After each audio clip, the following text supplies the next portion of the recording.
एक 60 साल का आदमी जिसका मर्डर हो जाता है जब उसकी लाइफ में 34 ईयर्स की औरत आती है।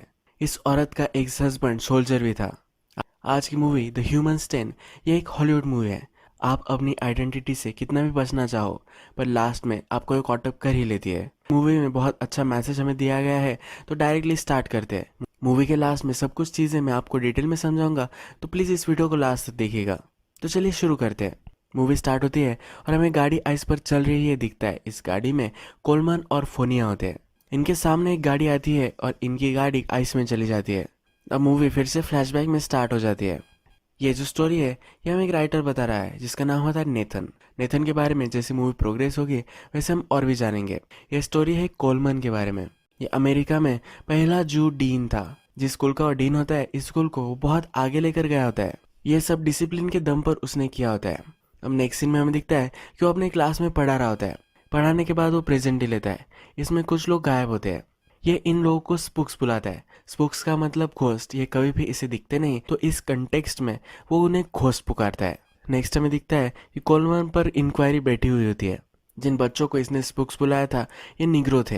ये कमेटी उसे कह रही होती है कि तुमने उसे स्पूक्स बुलाया है। निग्रो को स्पूक्स बुलाना ये गलत होता है। अगर डिक्शनरी में देखा जाए तो स्पूक्स का मीनिंग बैक पीपल होता है और ये कहना गलत होता है। कोलमन रेसिस्ट है, इस वजह से उसे अब वो निकालने वाले होते हैं। कोलमन इसे रेजिस्ट करता है, उसे समझाता है कि ये कैसे हुआ था, पर कोई भी उसका मानता नहीं। कोलमन का एक निग्रो ही फ्रेंड होता है जिसने उसे जॉब दिया होता है, फिर भी इसके साइड से ये खड़ा नहीं होता। इससे कोई भी अब हेल्प नहीं कर रहा था। कोलमन अब अपने कॉलेज से रिजाइन कर देता है और घर पर आता है। उसकी वाइफ उसे पूछती है कि क्या हुआ क्या है। ये जब सब कुछ उसे समझाता है तो उसकी वाइफ और भी उस पर चिढ़ जाती है। कोलमन के जो सब फ्रेंड्स थे इनके बारे में पूछती है। इसे शौक लगता है कि कोलमन के कोई भी फ्रेंड ने उसे हेल्प नहीं की थी। कोलमन ने इन सब को हायर किया था, पर ये सब इसके खिलाफ हो चुके हैं। अब ये स्कूल पर केस वगैरह डालने वाले थे, पर कोलमन की वाइफ को यह सहा नहीं जाता। उसे हार्ट अटैक आ जाता है और वो वहीं मर जाती है।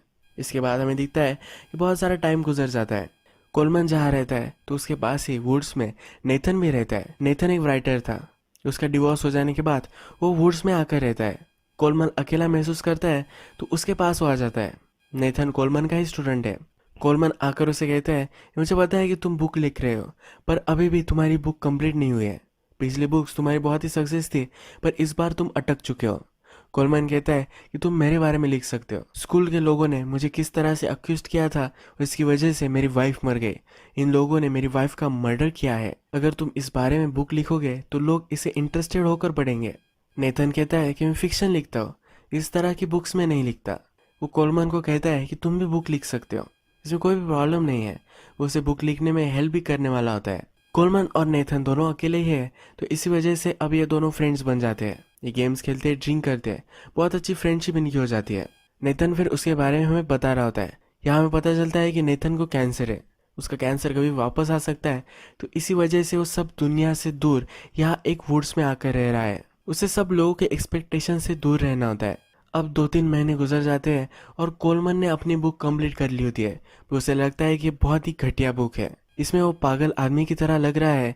तो ये बुक वो नेथन के पास ला कर देता है। ये कहता है कि अगर तुम इसे फिर से अच्छे से लिखोगे तो अच्छी सी बन सकती है। इस बुक में उसने अपने लव लेटर्स भी ऐड किए होते हैं। इन 1948 में जब कॉलेज में था, उस दिन के ये लव लेटर्स थे। वो एक लड़की से प्यार करता था। अब कोलमन की जो लव स्टोरी है ये हमें दिखाई जाती है। जिस लड़की से वो प्यार करता था इसका नाम स्टीना था। स्टीना और ये दोनों लाइब्रेरी में मिले थे। उसके बाद कोलमन उससे बात करने लग गया और अपने रूम में उसे इनवाइट किया। कोलमन को फाइट करना अच्छा लगता है, ये उस स्टीना को कहता है। कोलमन कहता है कि मुझे मिस जज मत करो, ये कुछ स्ट्रेंथ के बारे में नहीं है। फाइटिंग जो होती है कौन कितना स्मार्ट है इसके बारे में होती है। स्टीना कहती है तुम्हें क्या लगता है कि मैं अच्छी बॉक्सर बन सकती हूँ। कोलमन इसके लिए हाँ कहता है। ये उसे बॉक्सिंग कैसी करनी है ये उसे सिखा रहा होता है। इन दोनों में नज़दीकियाँ बढ़ जाती है और एक दूसरे के साथ ही इंटीमेट हो जाते हैं।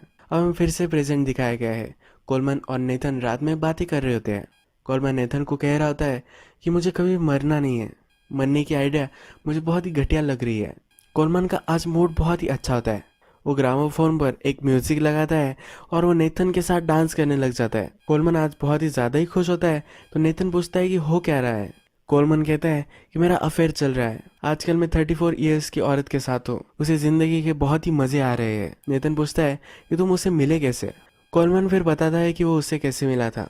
कोलमन एक स्टोर में कुछ खरीद रहा था, उसे वहाँ फोनिया मिली थी। उसने फोनिया को नोटिस किया था और उसके बाद वो वहाँ से चला गया था। आगे वो आ गया तब उसे पता चला कि फोनिया की गाड़ी बंद पड़ चुकी है। उसे लिफ्ट उसने दी। फोनिया क्या करती है, जब उसके बारे में वो पूछता है तो फोनिया कहती है कि वो मिल्क डेयरी में काम करती है। इस डेयरी पर ही कोलमन उसे छोड़ रहा होता है। जब उसे फ्री टाइम मिलता है तो कोलमन के ही कॉलेज में वो जैनिटर का काम करती है। कोलमन जब उसे घर छोड़ देता है तो पूछती है कि क्या तुम्हें अंदर आना है। कोलमन कहता है कि मेरी वाइफ मर जाने के बाद मैं किसी भी औरत के पास नहीं आया हूँ। फोनिया कहती है कि तुम अगर सिंपैथी ढूंढ रहे होंगे तो वो मैं तुम्हें नहीं देने वाली। वो उसके साथ कैजुअल रिलेशनशिप रखना चाहती है। वो फिर गाड़ी से उतर कर अंदर चली जाती है। कोलमन भी जरा सोचता है और ऊपर चला जाता है। ऊपर जाने के बाद फोनिया अपने बेड पर न्यूड सोई हुई होती है। इसके बाद ये दोनों इंटीमेट हो जाते हैं। रात में फोनिया उसे निकल जाने के लिए कहती है। वो कहती है कि ये पर्सनल नहीं है, पर इनकी रिलेशनशिप बहुत ही उसे कैजुअल चाहिए। ये उसे ये भी कहती है कि उसे पता नहीं है कि वो इससे फिर से मिलेगी या नहीं। नेक्स्ट सीन में कोलमन उसे कॉलेज से लेने के लिए जाता है। कॉलेज में कोलमन की कलीग होती है, ये वो देख लेती है। रात में जब ये दोनों इंटीमेट हो जाते हैं तो कोलमन उससे पूछता है तुम्हारे माइंड में चल क्या रहा है। फोनिया उससे कहती है कि मेरे माइंड में मत घुसो, हमें ये रिलेशनशिप सिर्फ कैजुअल रखनी चाहिए। कोलमन मान नहीं रहा होता तो एक क्वेश्चन आंसर करने लग जाते हैं। कोलमन उससे पूछता है एक बूढ़े आदमी के साथ होना ये तुम्हें कैसे लग रहा है। कहती है कि कोई भी सरप्राइजेस मुझे नहीं मिल रहे, ये इसके लिए परफेक्ट होता है। कोलमन उसे उसकी लाइफ की स्टोरी पूछता है। ये पहले बता नहीं रही थी पर कह देती है। ये बहुत ही अमीर थी। इसके फादर मरने के बाद इसकी मदर ने दूसरी शादी कर ली। इसकी फैमिली में अब्यूज़ होती थी, इसी वजह से ये घर छोड़कर चली गई। इसके बाद वो कभी भी एक प्लेस पर नहीं रुकी थी। फोनिया किसी भी चीज़ के बारे में ज़्यादा सोचना नहीं चाहती, इसी वजह से हर जगह से वो भागती रहती है। जहाँ भी उसे जॉब मिल जाए वहाँ वो जॉब कर लेती है। अलग टाउन में वो चली जाती है और इसी तरह से वो जीती रहती है। ये दोनों एक दूसरे के साथ होते हैं। तभी फोनिया को कुछ आवाज़ें सुनाई देती है।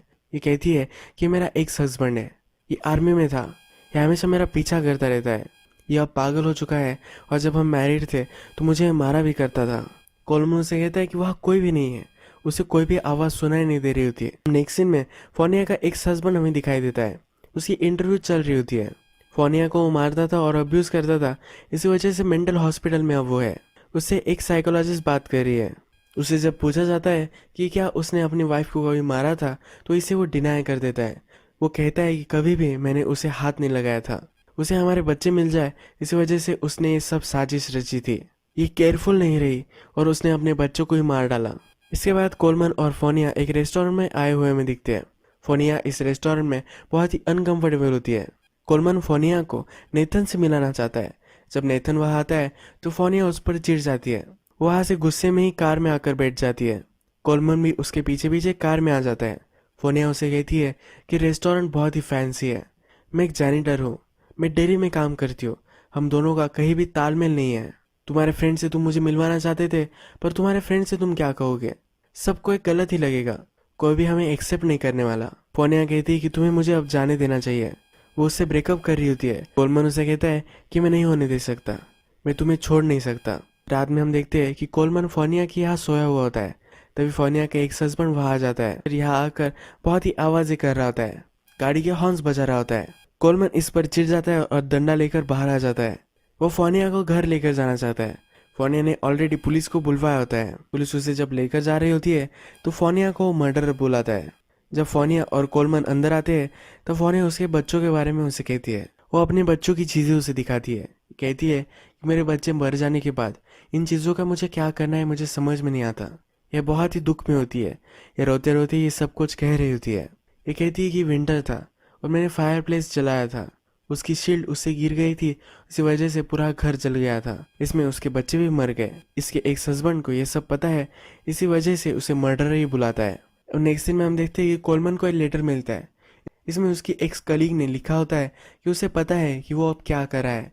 फोनिया के साथ उसका अफेयर चल रहा है और वो जैनिटर है, वो उसका फ़ायदा उठा रहा है, उस पर एक केस कर सकते हैं, इसे इस लेटर में लिखा होता है। कोलमन फिर उसके लॉयर के पास आया हुआ हमें दिखता है। उसका लॉयर उसे सलाह दे रहा होता है। वो कहता है कि एक जैनिटर है, इसके बारे में तुम्हें कुछ भी पता नहीं है, ये सोसाइटी कभी भी तुम्हें एक्सेप्ट नहीं कर पाएगी, इस रिलेशनशिप में बहुत सारे प्रॉब्लम्स आएंगे और ये वर्थ इट भी नहीं होगा। अगर इस टाउन के लोगों के खिलाफ गया तो इसका जीना वो खराब कर सकते हैं। कोलमन को यह सलाह पसंद नहीं आती, अपने लॉयर को ही फायर कर देता है। अब हमें फिर से यंग कोलमन दिखाया गया है। कोलमन जब फाइटिंग करता था तो उसके प्रोफेसर ने उसे कहा था कि फाइटिंग तुम करते हो तो तुम्हें एक अच्छी सी स्कॉलरशिप मिल सकती है। कोलमन का इंटरव्यू तब होने वाला था, तो उसके टीचर ने उसे कहा कि तुम्हारी जो कास्ट वगैरह है ये किसी को भी मत बताना।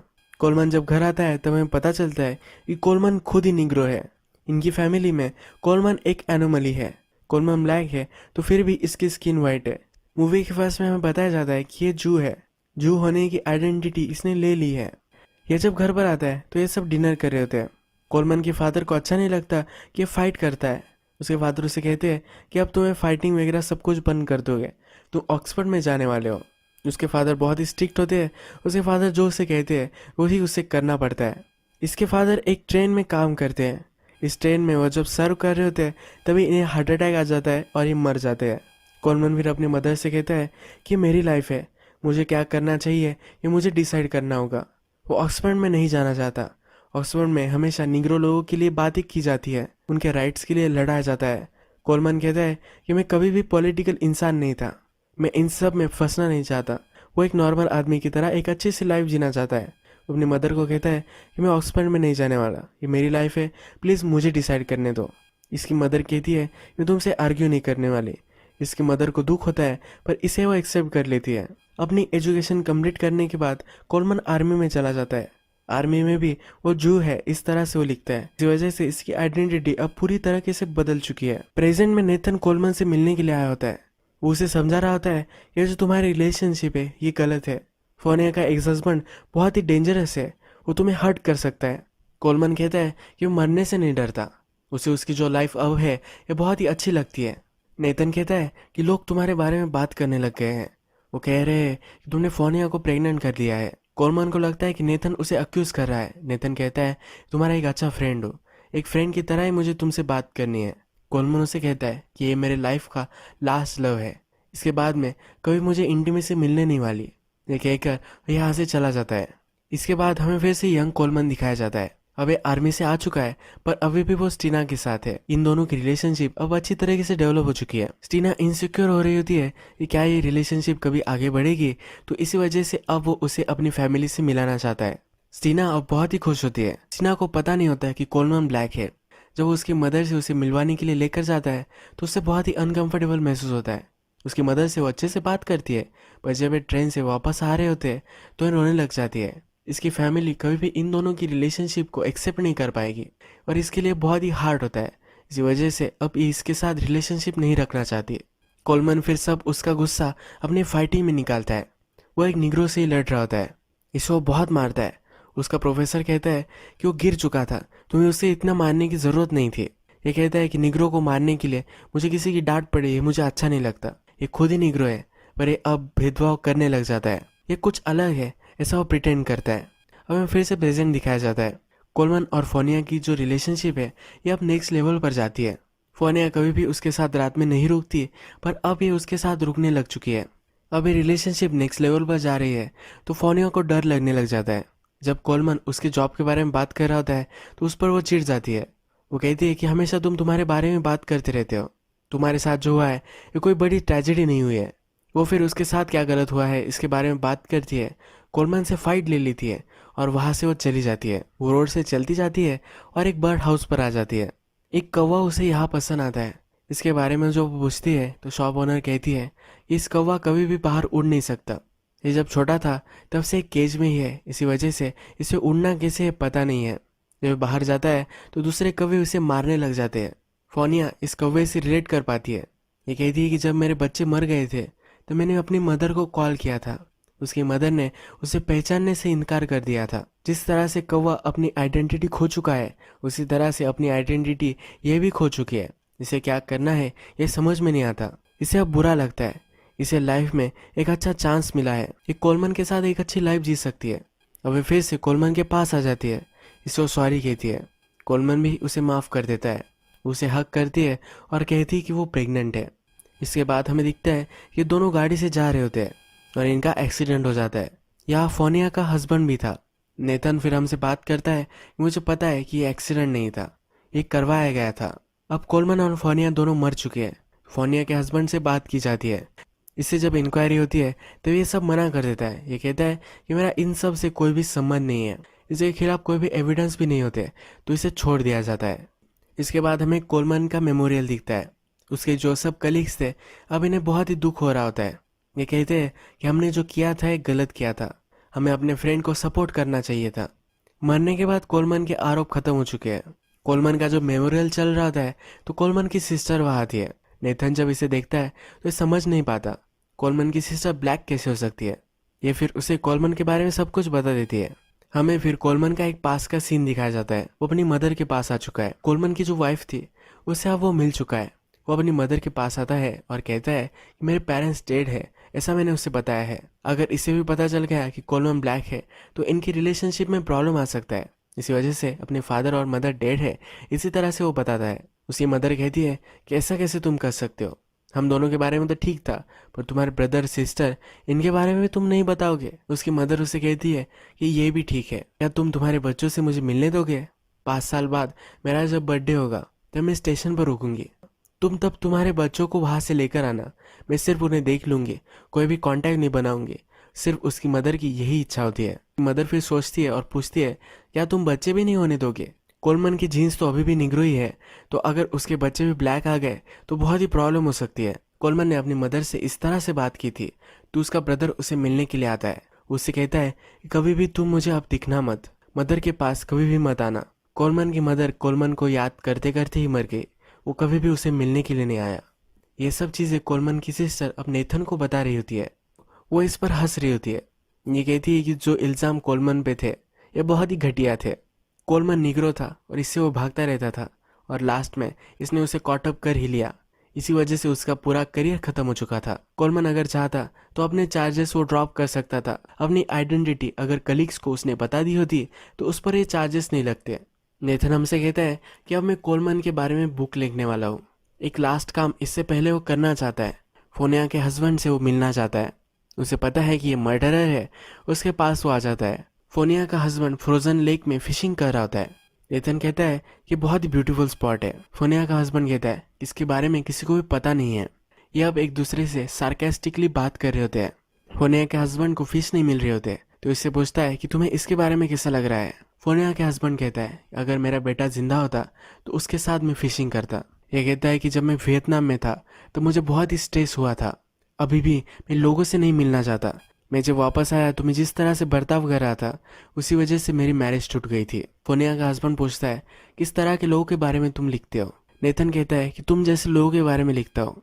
नेथन ऐसा जता रहा होता है कि इसे पता है कि इसने फोनिया और कोलमन को मारा है। फोनिया का हस्बैंड फिर कहता है कि तुम वुड्स में रहते हो ना, यानी कि उसका पता उसे पता है, ये कभी भी आकर उसे मार सकता है। ये फिर उठ जाता है। इसके पास एक आयन का इक्विपमेंट होता है, इससे मैं इस आइस में एक बड़ा सा होल बना सकता हूँ। फिश लाइट देखने के लिए ऊपर आ जाते हैं। इसे मैं फिशिंग करता हूँ। अंदर बहुत ही डार्क होता है, इसी वजह से फिश ऊपर आते हैं। इसका मतलब इसे धमकी दे रहा होता है कि अभी के अभी वो इसे यहाँ मार सकता है। अंदर बहुत ही डार्क है और ये लेक भी फ्रोजन है, तो कोई भी उसकी बॉडी ढूंढ नहीं पाएगा। अब ये कहता है कि मेरे फिशिंग करने का सीक्रेट स्पॉट है, अगर तुम तुम्हारे बुक में ये लिखोगे तो सब लोगों को पता चल जाएगा। यानी कि अगर फोनिया का हस्बैंड के बारे में इसने कुछ भी किसी को बताया तो बहुत ही प्रॉब्लम हो सकती है। उससे पूछ रहा होता है कि क्या तुम मेरे बारे में किसी को बताओगे। यह सब वो इनडायरेक्टली बोल रहा होता है। नेथन अपनी लाइफ के लिए डरता है और कहता है कि मुझे पता है कि तुम्हारे लिए इम्पोर्टेंट है, मैं तुम्हारे इस सीक्रेट प्लेस के बारे में किसी को भी नहीं बताऊंगा। नेथन फिर यहाँ से चला जाता है। यहाँ हमें पता चल जाता है कि फोनिया के हस्बैंड ने ही फोनिया और कोलमन को मार दिया था। यही मूवी एंड हो जाती है। अगर हम इस मूवी में देखें तो कोलमन हमेशा अपने आप से ही बचता रहता था। अपनी आइडेंटिटी उसे नहीं चाहिए थी। उसकी मदर ने उसे कहा था कि अपने लोगों को छोड़कर कब तक तुम भागते रहोगे। कोलमन हमेशा अपनी लाइफ से भागता ही रहा। कभी भी उसे फैमिली का जो प्यार होता है ये नहीं मिल पाया। अगर वो अपने आप को एक्सेप्ट कर लेता तो अपनी फैमिली के साथ वो रह सकता था। उसकी मदर, ब्रदर, सिस्टर इन सब को एक्सेप्ट कर कर अपनी वाइफ के साथ उनके साथ वो रह सकता था। अगर उसके बच्चे निग्रो आए तो उस पर सवाल उठ सकते थे। इसी वजह से कभी भी उसने अपने लिए बच्चे भी नहीं होने दिए। वो आखिर तक अपनी आइडेंटिटी से भागता रहा, पर फिर भी उस पर जो चार्जेस लगे ये वो निग्रो बुलाने के लिए लगे थे। इसका मतलब है अगर वो चाहता तो ये चार्जेस ड्रॉप हो सकते थे, फिर भी इसने ये नहीं किया। ये फिर भी अपनी पहचान छुपाता ही रहा। इसी वजह से इसकी वाइफ भी मर गई। जिस तरह से कोलमन था उसी तरह से फोनिया भी थी। ये भी भागती रहती थी। ये जब एक दूसरे से मिले कभी भी एक दूसरे को छोड़ना नहीं चाहते थे। इस बार फोनिया के पास ने उसे जकड़ लिया। फोनिया के हस्बैंड ने ही इन दोनों को मार दिया। हम जो है, हमारी फैमिली जो है, इन सबको हमें एक्सेप्ट करना चाहिए। हम हमारे खुद के एक्सेप्टेंस से ही खुश रह सकते हैं। इस मैसेज के साथ ये मूवी एंड हो जाती है। अगर आपको वीडियो अच्छा लगा होगा तो प्लीज़ इस वीडियो को लाइक कर दीजिएगा। बहुत सारी इस तरह की मूवीज़ लेकर आता रहे तो प्लीज़ चैनल को सब्सक्राइब कर दीजिए और बेल नोटिफिकेशन आइकन दबाने में मत भूलिएगा। हम फिर से मिलेंगे और एक नई मूवी के साथ। तब तक के लिए थैंक यू और अब अपने आप का ख्याल रखिए।